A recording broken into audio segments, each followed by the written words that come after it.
അപ്പോൾ എല്ലാവർക്കും നമസ്കാരം. നമ്മൾ എൻ്റെ കൃഷിസ്ഥലത്ത് നിന്ന് അതിമനോഹരമായി നല്ല വെള്ളം കൂടുതലുള്ള ഇളനീര് ഒരു കൊല ഇറക്കുന്നതാണ്. അപ്പോൾ എങ്ങനെ നമുക്ക് കയറ്റും മല എങ്ങനെ ഇറക്കാൻ നോക്കാം.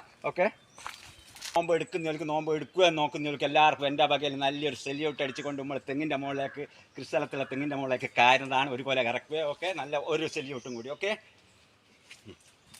അപ്പോൾ നമ്മൾ ഇറക്കുന്നതാണ്. അപ്പോൾ നല്ല കൊലിയാണ് ഉണ്ടെങ്കിൽ നല്ല ഗംഭീര കൊലിയാണ്. 17 ഒരു കൊലിയാണ് ഇറക്കുന്നതാണ്. ഓക്കെ, അപ്പോൾ ഇവിടുന്ന് നോക്കിയുള്ള കൊലയില്ല. ഇത് നമ്മൾ കയറ് സ്വന്തം തന്നെ നമുക്ക് കയറുകൊണ്ട് ആരും വേണ്ട. അതുകൊണ്ടെങ്കിൽ ഇത് നമുക്ക് കയറുകൊണ്ട് ഇങ്ങനെ ഇറക്കി കൊണ്ടുവരുന്നതാണ്. ഇങ്ങനെ താണ് കയറിന് നീട്ടം വേണം. ഇങ്ങനെ ഇറക്കി കൊണ്ടുവരും. നമ്മളെ കൃഷി സ്ഥലത്തു നിന്ന് നമ്മൾ ഒരു കൊല നല്ലോണം നോമ്പിന് നല്ലോണം ഒരു കൊല ഇറക്കിയതാണ്. അപ്പോൾ എല്ലാവരും കൃഷി സ്ഥലത്ത് നിന്ന് നമുക്ക് ഇളനീരുകൾ മുറിച്ചിറക്കുക. നോമ്പിന്